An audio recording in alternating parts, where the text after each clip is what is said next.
Assalamualaikum warahmatullahi wabarakatuh. I'm Tia Farhani Shifa. Today, I would like to interpret 6 videos. And let's start now. This is one of the coolest systems we have. It's called a biopod. Because of the biopod, we don't have to rely on store-bought chicken feed. Ini adalah salah satu sistem paling keren yang kami miliki. Namanya biopod. Karena biopod, kita tidak harus bergantung pada pakan ayam yang dibeli di toko. We first build a ramp out of coffee grounds. The free used coffee grounds are coming from local coffee shops. We then stack cardboard together, connect it, and let it hang from the top. We then can add in leftover bones, dairy products, and vegetable scraps. The smell of all the food and coffee attracts black soldier flies. They enter through the top, where we have these PVC pipe openings. Kami pertama-tama membangun tanjakan dari bubuk kopi. Bubuk kopi bekas gratis berasal dari kedai kopi lokal. Kami kemudian menumpuk karton menjadi satu, menghubungkannya, dan membiarkannya menggantung dari atas. Kami kemudian dapat menambahkan sisa tulang, produk susu, dan sisa sayuran. Aroma semua makanan dan kopi menarik lalat hitam terbang. Mereka masuk melalui bagian atas tempat kami memiliki bukaan pipa PVC ini. They then lay on average 700 eggs in the cardboard because the cardboard has lots of nooks and crannies, which is the perfect environment for them to lay eggs. The eggs then hatch into larvae, and they find their way into the coffee grounds and eat the organic matter. Mereka kemudian bertelur, rata-rata 700 telur di karton karena kartu tersebut.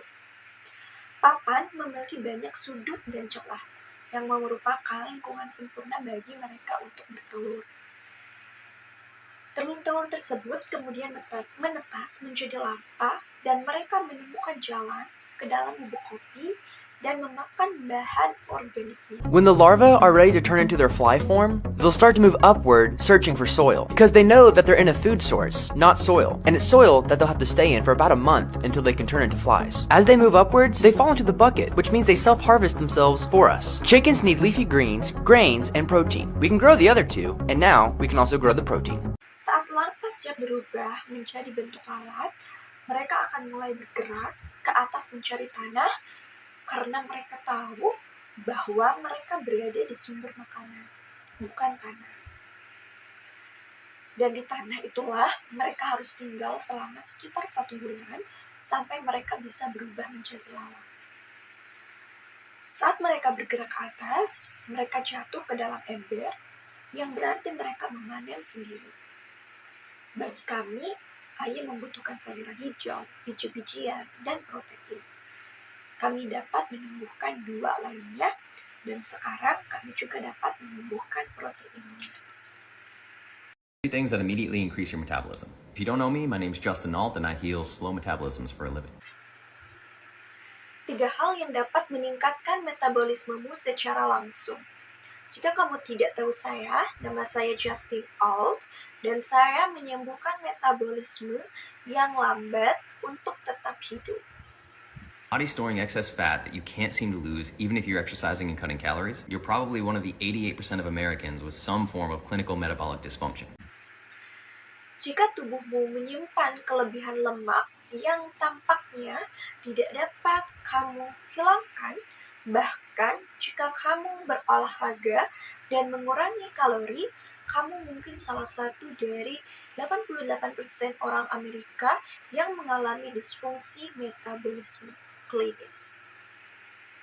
But your body is adaptable and metabolic damage is reversible. Here's how to do it. 1. Remove seed oils from your diet. Don't cook with them, check every single ingredients label of all processed foods that you buy, and ask restaurants to cook your food in butter. Tetapi, tubuh kaku dapat beradaptasi dan kerusakan metabolisme dapat dipulihkan. Inilah cara melakukannya. 1. Tidak memakai minyak biji dari dietmu. Jangan memasak bersamanya. Periksa setiap label bahan dari semua makanan olahan yang kamu beli.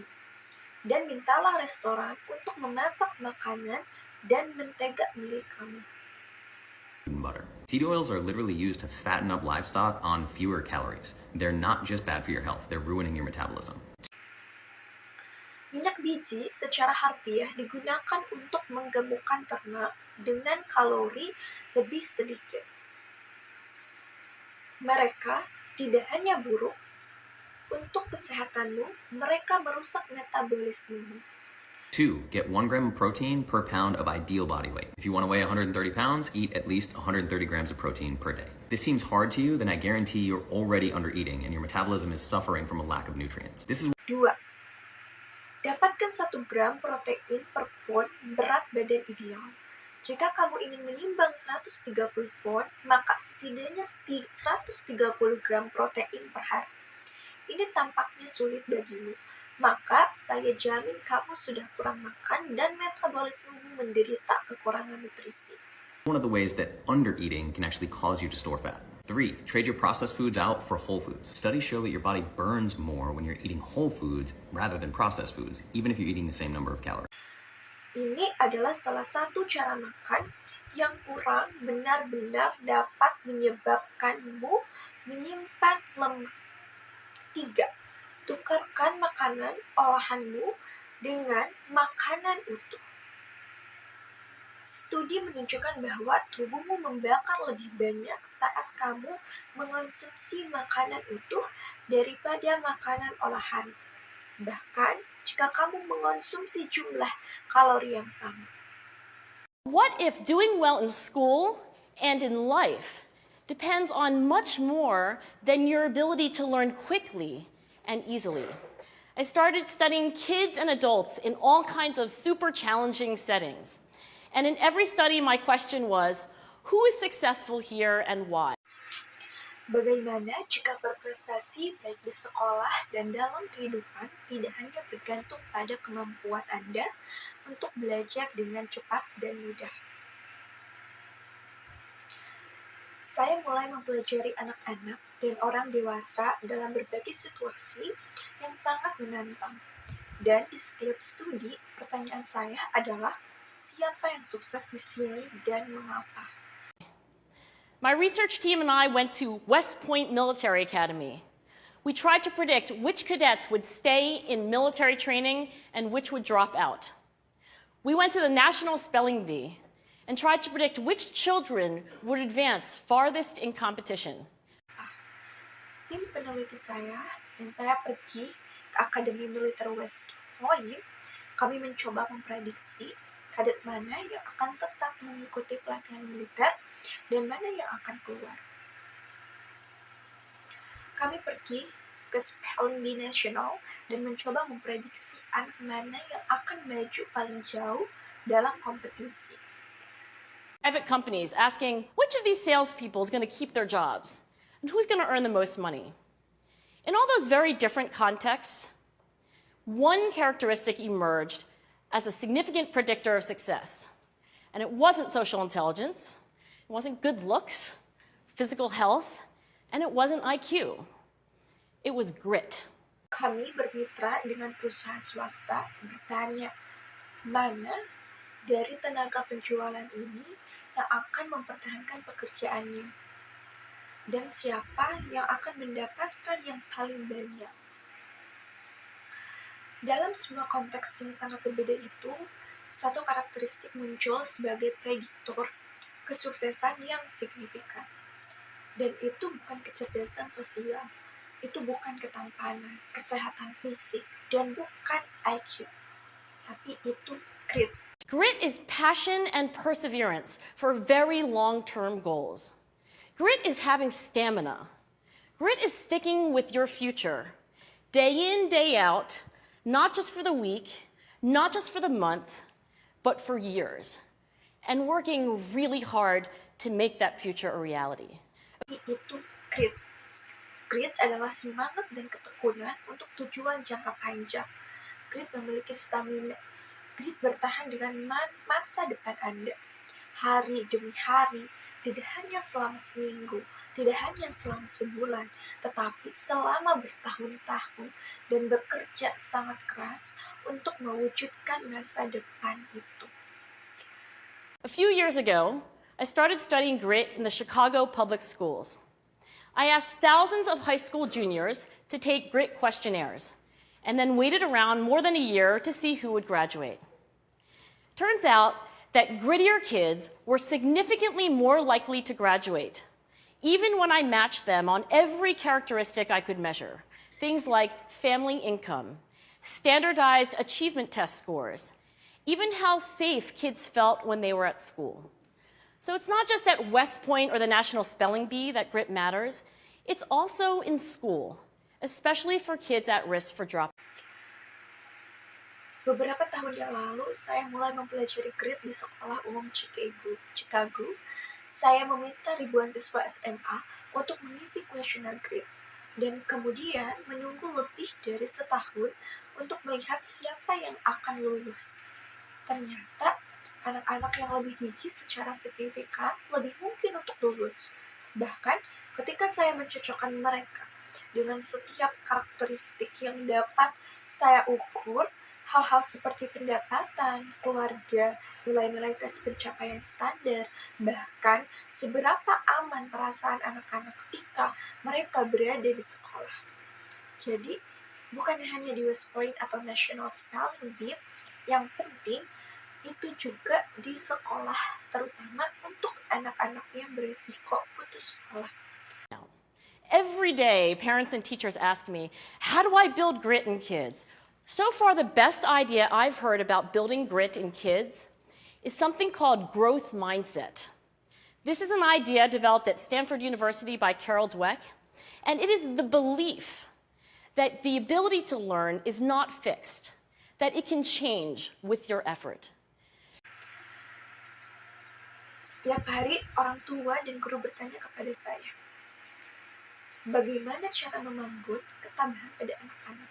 Sejauh ini, ide terbaik yang pernah saya dengar tentang membangun ketabahan pada anak-anak adalah sesuatu yang disebut mindset berkembang. Ini adalah ide yang dikembangkan di Stanford University oleh Carol Dweck. Dr. Dweck has shown that when kids read and learn about the brain and how it changes and grows in response to challenge, they're much more likely to persevere when they fail because they don't believe that failure is a permanent condition. So growth mindset is a great idea for building grit, but we need more. We need to take our best ideas, our strongest intuitions, and we need to test them.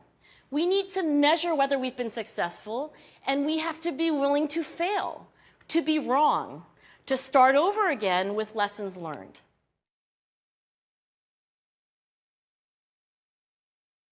Dan bagaimana otak berubah dan tumbuh sebagai respon terhadap tantangan, mereka lebih cenderung bertahan ketika gagal, karena mereka tidak percaya bahwa kegagalan adalah kondisi permanen. Jadi, mindset berkembang adalah ide bagus untuk membangun ketabahan. Tapi, kami membutuhkan lebih banyak, dan kita perlu mengambil ide terbaik kita, institusi terkuat kita, dan kita perlu mengujinya. Kita perlu mengukur apakah kita sudah berhasil, dan kita harus rela gagal, salah, memulai dari awal lagi dengan pelajaran yang dipetik.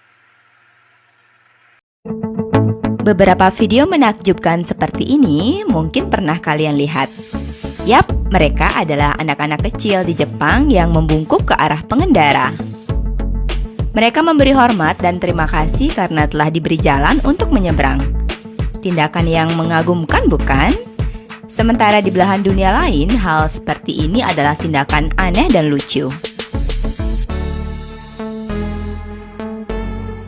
Meski dalam kondisi sibuk dan harus segera ke tujuan, mereka tetap tidak lupa untuk membungkuk.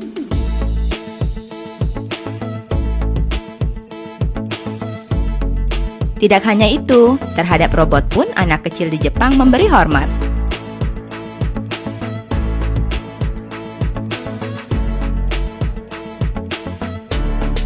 Nah, kenapa mereka bisa seperti itu? Sekeping nyaring mendapat jawaban dari berbagai sumber. Ketika di belahan dunia lain, anak-anak diajarkan dan fokus pada pelajaran akademik, sementara di Jepang sebaliknya. Keluarga dan sekolah dasar lebih fokus memberi pelajaran tata krama, nilai-nilai kebaikan dan kedisiplinan. Dari sinilah pembangunan karakter itu dimulai. Some amazing videos like this maybe you have seen. They are little kids in Japan bowing to the riders. They give respect and thank you for being given the way to cross. The amazing action, isn't it?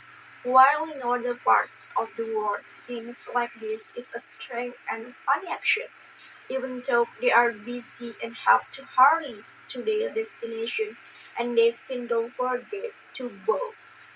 Not only that to robots, children in Japan give respect to them. So why can they be like them? Lord Pitchgold answered from various sources if in other parts of the world children are taught and focused on academic studies, while in Japan but on the contrary. And elementary school are more focused on giving lessons on manners, values of kindness, and discipline. This is where character building begins. Mereka juga diajarkan untuk mandiri. Orang tua tidak pernah mengantar anak-anaknya ke sekolah. Berapapun umur mereka, mereka harus ke sekolah sendiri atau dengan teman-temannya. Anak-anak ini pergi ke sekolah dengan jalan kaki, naik sepeda, atau kendaraan umum seperti bus dan kereta. Mereka dilarang ke sekolah mengendarai mobil atau motor. Ini tentu saja melatih etos kerja keras dan sifat berhemat. Jam sekolah di Jepang dimulai pukul 8 pagi hingga 3 sore. Jika masuk sekolah lewat dari pukul 8, murid diminta berjanji untuk tidak mengulanginya kembali. Namun, janji tersebut akan berubah menjadi tindakan skorsing ketika mereka melakukan hal yang sama di kemudian hari. Skorsing ini berguna untuk memberi ganjaran supaya murid segan untuk mengulangi kesalahannya. Kita tidak akan menemukan murid yang pamer tas atau sepatu. Semuanya dapat barang yang sama, tas, sepatu, dan seragam disediakan oleh sekolah. Murid wajib mengenakannya tanpa harus membeli sendiri. Anak-anak ini tidak perlu keluar masuk kantin sekolah karena mereka mendapatkan makan siang yang telah disediakan. They too taught to be independent parents never take their children to school. Regardless of their age, they have to go to school alone or with their friends. These children go to school on foot by bicycle or public transportation, such as bus and trains. They are prohibited from going to school by car or this motorbike, of course training work ethic and frugality. School hours in Japan start at 8 in the morning until 3 in the afternoon. If entering school past 8 o'clock and asked to promise not to repeat this again, but this promise will turn into an act of suspension when they do the same thing in the future. This suspension is useful for giving rewards so that students are reluctant to make mistakes. We will not find students this. We will not find students showing off their bags or shoes. Everyone gets them same items. Students are required to wear without to buy it. These children don't need to go in out of the school canteen because they get lunch that has been provided. Kegiatan makan siang ini sangat menarik dan mengagumkan. Dari rumah, mereka wajib membawa taplak meja kecil untuk alas nampan, sumpit, sikat gigi dan gelasnya, serta sapu tangan untuk membersihkan mulut. Ketika jam makan siang tiba, ruangan kelas diubah menjadi ruang makan.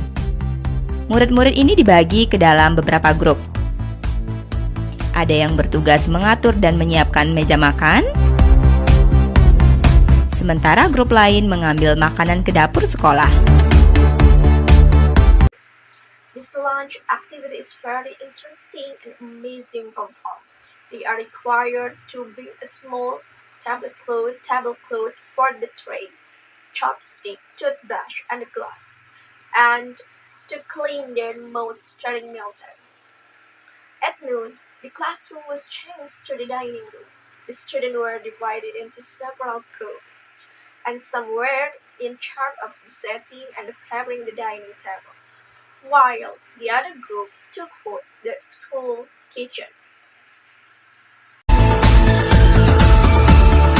Selesai makan, mereka bersama-sama menggosok gigi di tempat duduk masing-masing dengan peralatan yang dibawa.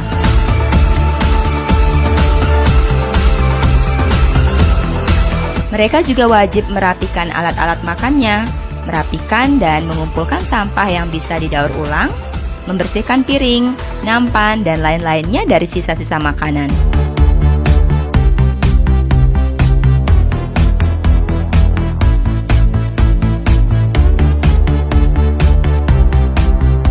Sebelum akhirnya mereka membawanya ke tempat cuci piring.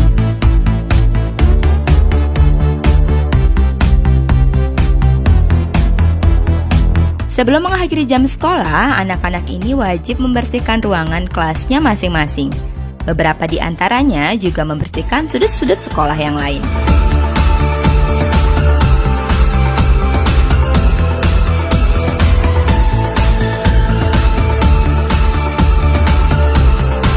Sepulang sekolah, mereka masih punya waktu untuk membantu orang tua. Ini contohnya. Kita lihat anak kecil ini pergi berbelanja ke supermarket dan sekaligus membuang sampah daur ulang di sana.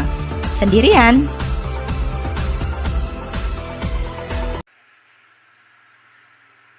After everything was ready, the class leader, accompanied by the teacher, divided food to each student. Equally, after eating, they brushed their teeth together in their respective seats with the utensil that they brought.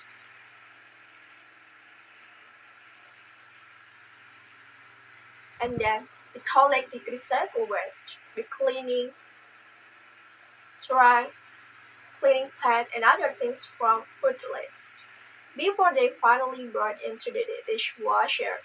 Before ending school, children must clean each classroom.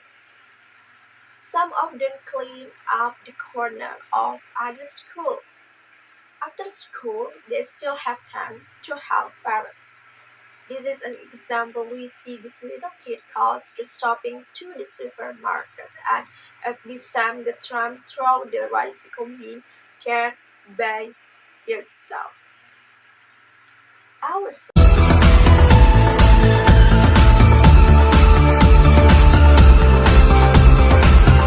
Di setiap sudut wilayah Jepang, kita bertemu dengan orang-orang yang mengantre dengan tertib, berjalan pada tempatnya, dan menghargai orang lain.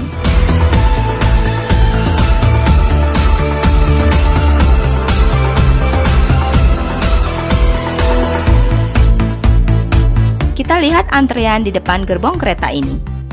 Meskipun di dalam kereta hanya menyisakan 1 atau 2 orang yang akan turun, tapi mereka tidak akan masuk kalau orang yang akan turun belum benar-benar habis.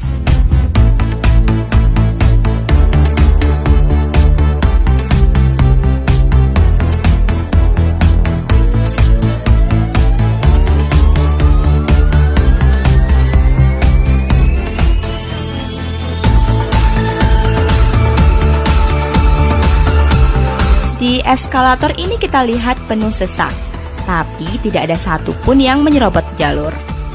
Benar-benar mengagumkan, bukan? Ini adalah hasil dari pendidikan karakter usia dini di Jepang. Jepang yang memiliki penduduk 126 juta jiwa adalah salah satu negara yang sangat disiplin, tertib, dan bersih. Dan juga salah satu negara yang tingkat kriminalitasnya sangat rendah.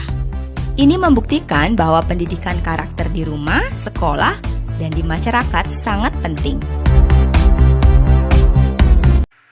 also, he has great character like this. This is a strong culture and tradition which has been practiced for more than 60 years, and the result in Japanese people who live in orderly, peace, polite, and discipline. In every corner of Japan, we meet people lining up, walking in an orderly manner, and respecting other people. And we can see the queen in front of the train can even though it is inside the train, only leaving 1 or 2 people. who will get out by day one cut if in people who are going to get out are completely finished.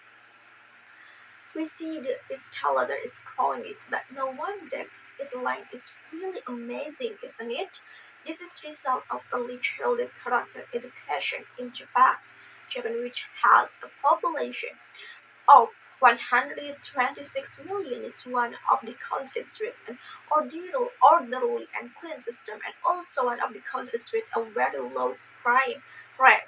This proves that character education at home, school, and in a society is a very important.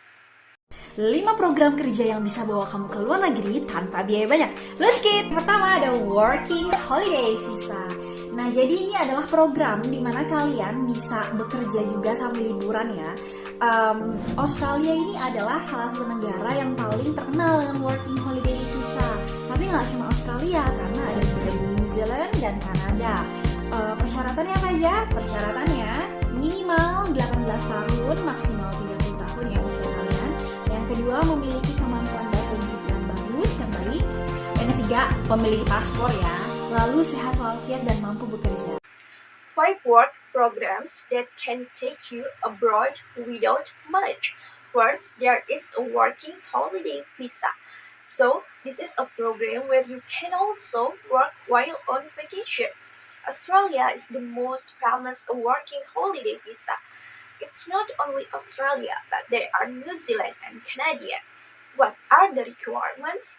The minimum are 18 years old and a maximum of 30 years old.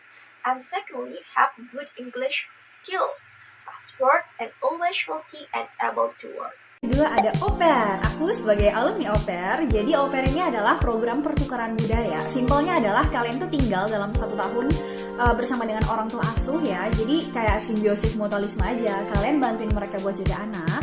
Mereka itu memfasilitasi kalian itu kayak misalnya ngasih uang jajan. Kalau zaman aku dibayarin tiket pesawat, dikasih tempat tinggal, makan gratis, dikasih uang jajan. Apa lagi ya? Oh, dibayarin sekolah ya, kursus. Nah itu, tapi itu kembali lagi kesepakatan antara orang tua asuh ya sama au pairnya. Au pairnya syaratnya apa aja? Persyaratan pertama adalah minimal 18 tahun, maksimal 30 tahun. Wajib memiliki sertifikat A1 minimal ya, A1 gitu. Kalian tuh harus punya passion sama anak-anak dan lulusan SMA. Oke? Minimal ya lulusan SMA. Oke. And second, there is an au pair. I am as alumni au pair, so the au pair is the cultural exchange program. Simply, you live for 1 year with a foster parents, so it is like a symbiosis of mutualism. You help them take care of the children, they facilitate you, and it is like being able to give a pocket money. I was paid for plane tickets, given a place to stay, and free meals, and I was given pocket money, paid for school, but that's back between a foster parents with her opera. What are the requirements?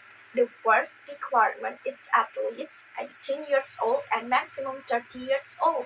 Minimum has an 1A certificate and has passion with the children, and at least high school graduates.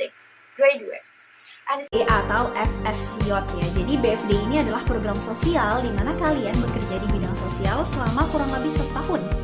Secara full time, tapi gaji kalian nggak full time. Aku salah satu dari alumni BFD ya. Jadi setelah aku au pair, aku kayak naik kelas gitu ke BFD.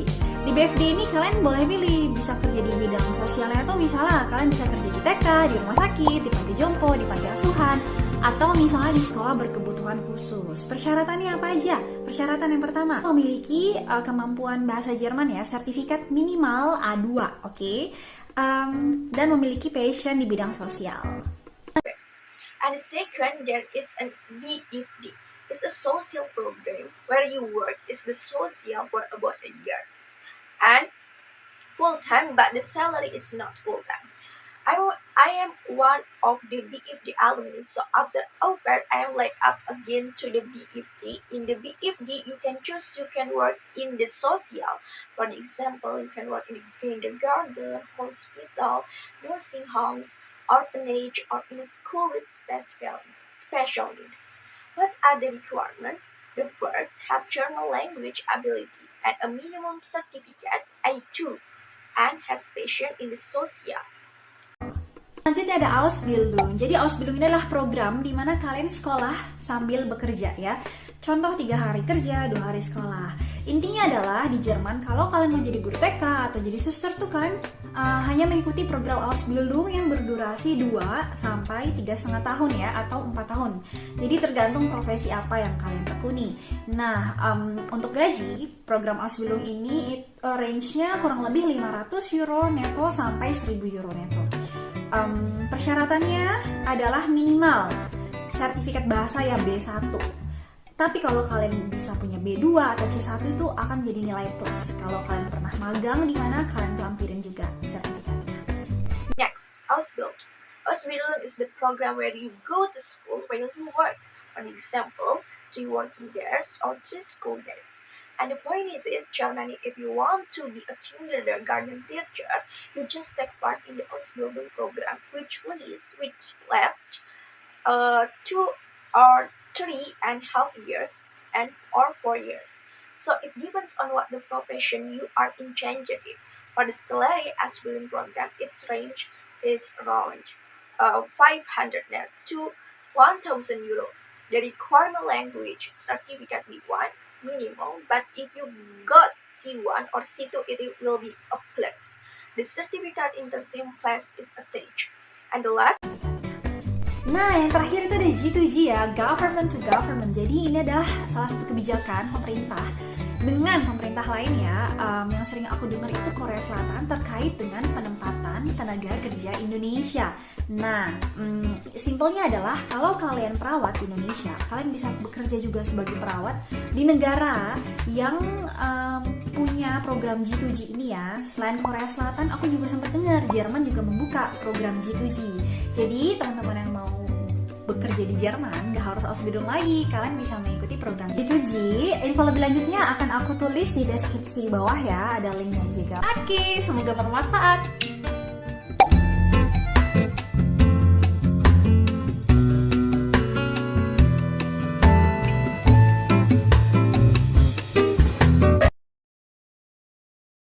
G2G, government to government. This is one of the policies of the government with other governments. Usually, often hear that South Korea is related to replacement of Indonesian workers. The simple thing, if you are Indonesian nurse, you can also work as nurse in a country that has G2G program. And besides South Korea, I have also heard in Germany has also opened a G2G program. So the friends who want to work in Germany, it's not only Ausbildung. You can take G2G program, and I will write more info in the description below. I hope it is useful. Kenapa ngelakuin itu? Bodoh banget. Gini aja nggak bisa. Dasar emang gak guna. Ketika membuat kesalahan, seringkah Anda mengomentari diri dengan kalimat-kalimat tadi? Kata hati menghakimi cenderung muncul ketika kita tidak punya cukup cinta diri. Cinta diri itu bukan narsisisme. Orang yang narsis menganggap dirinya paling benar, paling hebat, egois, congkak, dan rakus perhatian. Sementara orang yang cinta diri adalah dia yang bisa menghargai diri sendiri sehingga menjadi individu yang lebih baik untuk dirinya dan orang lain. Why? Why do you get like this? Stupid. You can't. It is useless. When you make a mistake, how often do you comment on yourself with these sentences? Judgmental consensus tend to arise when you don't have enough self-love. Self-love is not narcissism. A narcissistic person thinks he is the trust, greatest, selfish, arrogant, and greedy for attention. While a person who loves himself is he who can respect himself. Orang yang cinta diri adalah dia yang bisa bersahabat dengan diri sendiri. Cinta diri sangat berpengaruh pada kehidupan kita sehari-hari. Seseorang yang tidak cinta diri ketika melakukan kesalahan kecil, mencambuk dirinya secara terus-menerus dengan komentar negatif hingga menggerus harga diri. Masa gini aja nggak bisa? Becoming a better individual for himself and others. A person who loves himself is he who can be friends with himself. Self-love is a very influential in our daily lives. Someone who doesn't love himself when he makes a small mistake with himself continuously with negative comments to erode self-esteem like this. Diri sulit menjalin hubungan romantis yang langgeng karena terus merasa tidak yakin apakah ia pantas dicintai. Kemampuan kita menerima cinta dari orang lain berbanding lurus dengan kemampuan kita mencintai diri. Seseorang yang tidak cinta diri cenderung merasa insecure, gak aman. Ketika Someone who doesn't love himself can have a hard time establishing a lasting romantic relationship because he continues to feel unsure whether he deserves to be loved. Our ability to receive love from others is directly proportional to our ability to love ourselves. Someone who doesn't love himself tends to feel insecure. kata hati negatif berasal dari suara yang sering kita dengar di masa kecil. Apakah itu suara orang tua yang marah-marah, kakak yang mengancam ketika bertengkar, guru yang tidak pernah puas dengan prestasi kita dan pelik pujian, teman sekolah yang merundung. suara menghakimi ini terdengar berulang-ulang. Seakan kita ini selalu salah dan tidak pernah cukup untuk mereka. Memang, memberi kritik kepada diri sendiri penting untuk perkembangan kita sebagai manusia. Namun kerap suara kritik itu terlalu keras, bahkan destruktif. Intonasi yang sesungguhnya tidak terlalu berguna untuk membuat kita lebih baik. Kritik destruktif berkepanjangan bahkan bisa mendorong kita menjadi putus asa, depresi, atau bahkan bunuh diri karena benci diri. The choice is to fight or flight with people around you, or run away and drown in sadness. Endless negative conscience comes from the songs we often hear in the childhood, was in the voice of an angry parents and older sibling training a fight. Teachers are never satisfied with our performance and stingy praise. The school that bullies to the point of the judgment is heard over and over again as if we are always wrong, and it's never enough for them to give self-criticism. It is essential for our development as humans beings, but often the point of the criticism is to loud and even destructive intonation, which is actually not very useful for making us better. Destructive, prolonged criticism can even push us into despair, desperation, or even suicide because of the hate from the start. Diri. Mulai tumbuhkan cinta diri. Jadilah sahabat terbaik bagi diri sendiri. Ketika kata hati mulai mencambuk secara bertubi, sadari. Ganti suara ini dengan suara menenangkan yang pernah kita dengar dalam hidup kita. Apakah itu suara sahabat terbaik, seorang psikiater, atau penulis favorit penuh kebijaksanaan? Be the best friend to yourself. When conscience begins to violently become aware of replacing this song with the most shooting song we have ever heard in our lives. It's a device of the tree's best friend or favorite writer of the wisdom.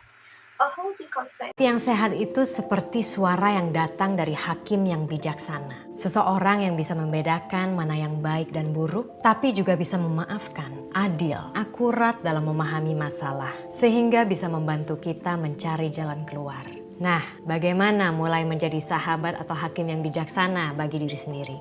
Seorang sahabat bisa melihat kekurangan kita, tetapi juga mengingatkan sederet kelebihan kita. Seorang sahabat mendengarkan keluh kesah kita dan mampu melihat titik permasalahan dan menawarkan kebijaksanaan dan penghiburan agar kita kembali semangat. Seorang sahabat menyukai kita apa adanya, bahwa kita ini sudah cukup, tidak perlu kurang, tidak perlu lebih. Seorang sahabat punya welas asih. Ketika kita gagal, dan pasti ada gagal dalam hidup, mereka pengertian, nggak apa-apa, nanti coba lagi. Dikala saya sedih dan putus asa, dikala suara menghakimi terus-menerus menghujam pikiran dan tubuh saya ingat kembali dan ulangi dalam hati kata-kata dari Conscience is like the voice that comes from a wise judge, someone who can distinguish between good and bad, but also can forgive, be fair, be accurate in understanding problems so that they can help us find solution. So, how do you start being a wise friend or just for yourself? A friend can see our weakness, but also remind us of our strength. A friend listens to our complaints and is able to see the point of problems and offer wisdom and consolation so that we can return to the spirit of a friend who likes us as we are. That we are in no need for loss, no need for a friend have compassion when we fall. For sure, this is a failure, the dear love. Understanding it's okay to try again later. When I am sick and I hopeless, when the judgmental voices are constantly stopping by mind and body, I remember again and give it to myself the words of my favorite writer and philosopher.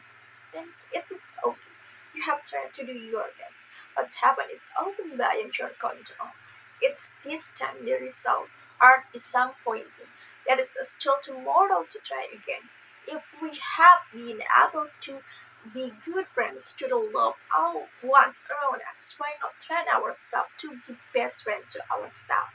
When we love ourselves, we are more able to accept our weakness and strength. We have compassion for ourselves. Come on, be a friend to yourself. Start loving yourself.